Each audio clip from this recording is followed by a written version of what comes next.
What's going on, everybody? So we've received a ton of free weapons in ARKNIGHTS ENDFIELD. In fact, you get a Selector after 40 Headhunts, you get a free 6-star box at level 45. If you get the Aura Geometry Battle Pass, you get another Selector as well from 3 distinct Battle Pass weapons. Now, in today's video, I'm going to be going over every single weapon and how well it performs with multiple characters. The only ones I'm not going to go over are the 6-star standard character ones, since those have a guaranteed character that they work for, and those are likely who you're going to get them for. With all that being said, my name is Braxophone, you can call me Brax, and let's get into it. Let's go ahead and start with the level 45 weapon box. The weapons in this are Jet, White Knight Nova, Detonation Unit, Wedge, and Exemplar. Now, all 5 of these weapons are pretty specific and work for just a couple characters, but can have universally positive effects on all of them if you don't have other options. So first off, let's talk about Jet. Now, Jet has a main attribute bonus, and actually all of the weapons in this box are going to have a main attribute bonus, meaning that they can work pretty dang well with any character in the game, because it's always going to buff their main attribute. In Aviana's case, I think I just butchered her name, by the way, that is Will. But in addition to that, the secondary stat of this one is going to be attack. But honestly, what we're really looking at here is the third effect. Now, this one shows that you actually get some arch damage increase, and it's based on when you cast a skill or a combo skill. Now, this is actually really good all around, because this means any elemental damage dealer can take advantage of every single one of these effects. And in her case, she deals elemental damage with 3 of her abilities, only missing them on her basic attack. So as a result, Jet is a pretty dang good weapon for her. But when we go over and look at Li Feng, he is a physical damage dealer, and so he's not going to get the benefits of the arts damage dealt, even if he uses a skill or a combo skill, meaning that this is okay on him because it still increases his main attributes and his attack, but that last effect is pretty much useless. As a result, Jet is a universally okay polearm. However, it only really excels on one character at the moment. With that said, there's not a lot of polearm characters in the game, and I think as the roster expands, this one will be pretty good. Now, on to White Knight Nova. This one also has main attribute. As I mentioned before, all of these weapons are going to give you a main attribute bonus, but the secondary stat is different. This is an arts intensity bonus. Now, arts intensity, if you don't know what that does, it increases the amount of damage that you get from reactions and physical effects. If you're ever curious how those work, you can go over to the arts intensity stat, click on it, and it'll tell you exactly how much you're gaining from arts intensity. The cool thing about this effect is that it increases your arts damage dealt, and after you apply combustion or electrification, the character wielding it gets arts damage dealt and extra arts intensity for the next 15 seconds. Now, the biggest downside to this one is that even though its base attack is a little bit higher than the other ones, while the second stat does work on physical characters, the third stat with the arts damage dealt does not work with physical characters. It's actually an okay weapon for her, Levitain, but the biggest issue is that she has at least 2 other better weapons in the Umbral Torch and her signature weapon, and the Umbral Torch secondary weapon is accessible for free-to-play players anyways. However, there is a case where you will pick a different Battle Pass weapon, which I'll talk about the Battle Pass one at the end, and in that case, White Knight Nova could be good for Levitain. Now, Arclight can actually trigger this on her ultimate, but that's the only thing in her kit that actually is doing lightning damage, and Akikuri only has one ability that's inflicting anything, plus Akikuri wants a more supportive sword. While it does show that arts intensity will buff physical effects, you're still not going to be able to trigger any combustion or electrification with a physical character, so you won't actually be able to apply these effects. And as a result, you're missing out on the entire third one, so this just becomes an okay option for physical units, but I wouldn't really recommend it over some of the other options out there. The third weapon is Detonation Unit, and as mentioned before, main attribute bonus, but this one gives arts intensity and also gives you a secondary attribute bonus. Now, this one's extra nice for the buff and attack. When the character that's using this applies an arts burst, which is applying 2 of the same infliction in a row, the enemy will be debuffed so they take 9% more damage at 1 copy. Now, this actually can affect your entire team, which means it's good on supportive characters, especially ones that can trigger art bursts pretty consistently, and that would be characters like Antal. This guy can apply another stack of infliction for electric and heat inflictions, and overall him buffing your team is going to be pretty dang helpful. However, he does have a better option in Stanza of Memorials, so that is worth noting. Detonation Unit can also be decent on Gilberta, however, Delivery Guaranteed is just a better weapon overall if you have access to it. If you don't, Detonation Unit could be pretty decent on her. Also keep in mind that Stanza of Memorials could also be really good on Gilberta, and if you have access to this one, you may want to use it over Detonation Unit. But it really depends on your team, and overall, Gilberta can do an okay amount of damage. The character that this really shines on is Perlica, because she is able to apply electrification and also apply electric inflictions all on her own. So she is someone that can get all of the benefits from this weapon, and the arts intensity will help out a lot. The second to last weapon in the Selector box is Wedge. Now, Wedge is actually a really interesting one. It has a crit rate secondary stat, and for its third effect, it makes it so arts arts damage is increased yet again. This makes it so when you cast a skill and when you apply an arts reaction with that skill, you get even more bonuses to your arts damage. Now, Wolfguard can take huge advantage of this. This is a great weapon for Wolfguard. However, Planet Ball is going to be better, mainly because it debuffs the enemy in addition to helping his damage out. Yvonne can also take advantage of this weapon if you don't have her signature or the one from the battle pass, because she has plenty of opportunities to inflict. Fluorite also does have some infliction opportunities, but there's not a lot of opportunities to use Fluorite. So, you know, you can put it on her if she's your wife, but other than that, it's a little cooked. Overall, Wedge is actually a pretty good weapon, but there's not a lot of gun users, and even the ones that there are usually have a better alternative. The last weapon out of the box is Exemplar, and it's going to also give main attribute, just like every other one,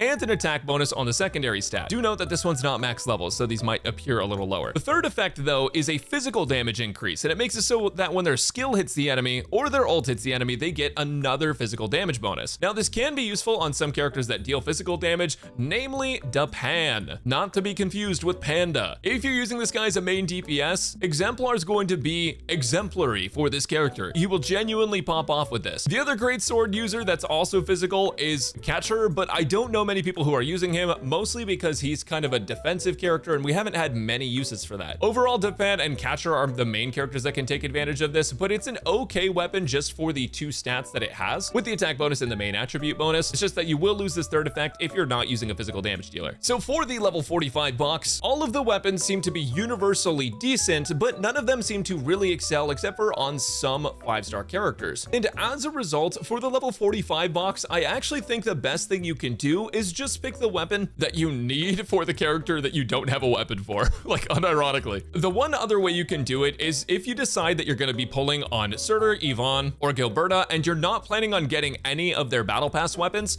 you could use the 45 box on the weapon that fits them the most so that you can use your battle pass box weapon on a different character. So if you do want to go that way, Wedge would be decent for Yvonne, Detonation Unit would be okay for Gilberta, and White Knight Nova could be okay for Lavitane. But of course, you know that those aren't the only 6-star weapons we're getting, because there's also a 6-star beginner banner where you can chart a weapon, and I'm gonna be telling you guys which ones are the best. So I got 5 more weapons to go through. One of the first weapons I want to look at is Oblivion, which has an intellect main stat. Now, all of these weapons that I'm going to be talking about from the beginner banner are going to have very specific main stats, indicating that they're for very specific characters. Oblivion works with intellect characters and gives an arts damage dealt bonus, some crit rate, and it makes it so when they cast a combo skill or ultimate, they're going to get some bonus arts damage dealt, and that bonus is pretty dang big. Now, this works really well for arts units in general because basically all of their damage has the opportunity to get buffed here. Now, in my opinion, this weapon was made for Ardelia. However, Ardelia does have an even better signature that we're getting for free that increases her intellect, treatment efficiency for heals, and also makes it so enemies take even more arts damage when they suffer corrosion. So this ends up being a better overall support weapon, and as a result, Oblivion isn't something that I'd recommend on Ardelia, because Dreams of the Starry Beach is free. It can be okay on Angelina here, but she's not an intellect main stat unit, it is a secondary stat for her, so that bonus does get less value overall. Still, the arts damage bonus will help her pump. I wouldn't really recommend this on Zaihi as much, just because the intellect stat is her second best, and this seems like it's meant for a DPS, and she's not really pumping as much as some of the other characters. But the real winner here is Perlica yet again, because this weapon seems actually pretty dang good for her. Perlica can deal quite a bit of damage with arts, and she combos very easily by having any character finish their normal attack string. Plus, she's an intellect scaling unit, so in my opinion, Oblivion is probably meant for Perlica, but it can be used on other characters. So long as they have intellect scaling, they'll probably get some pretty decent value out of it. Now, I don't have any footage of this weapon, but I'll go ahead and put this up on the screen for you to look at. As you can see, Sundered Prince gives you a strength bonus, some crit rate, and when the wielder performs a final strike on an enemy, the wielder gets an attack buff. Now, if they're the active operator, that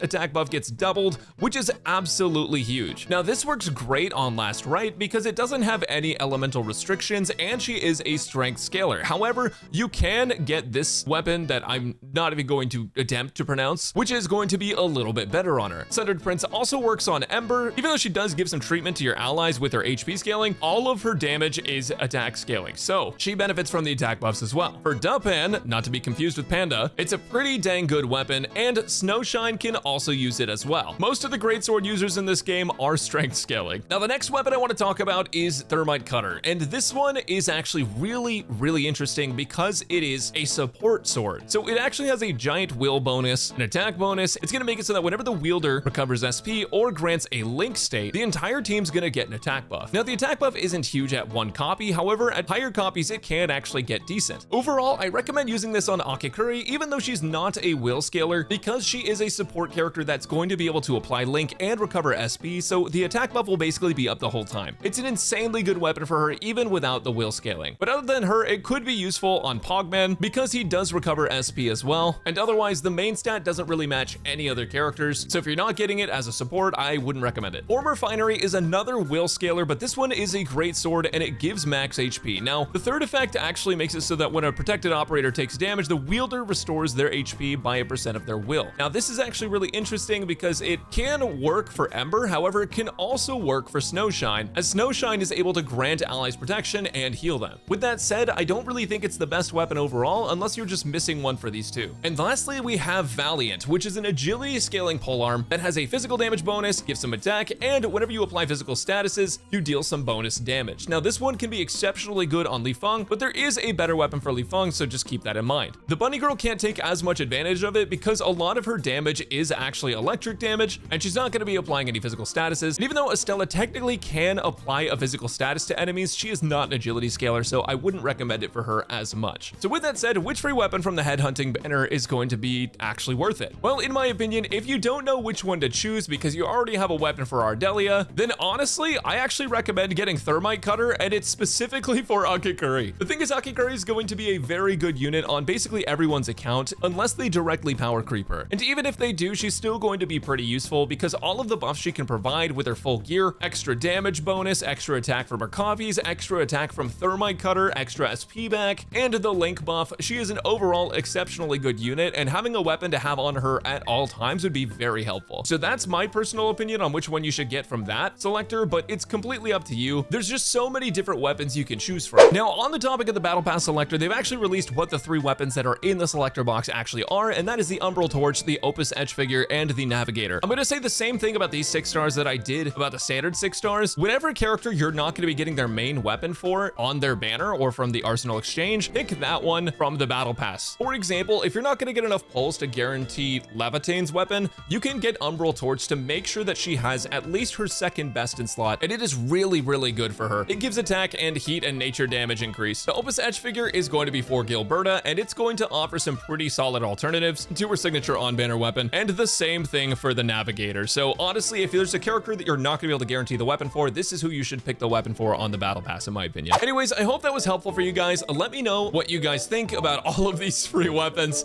and hopefully you guys are enjoying the content. I will catch you guys next time, and good luck with your ARKNIGHTS Enfield pulls.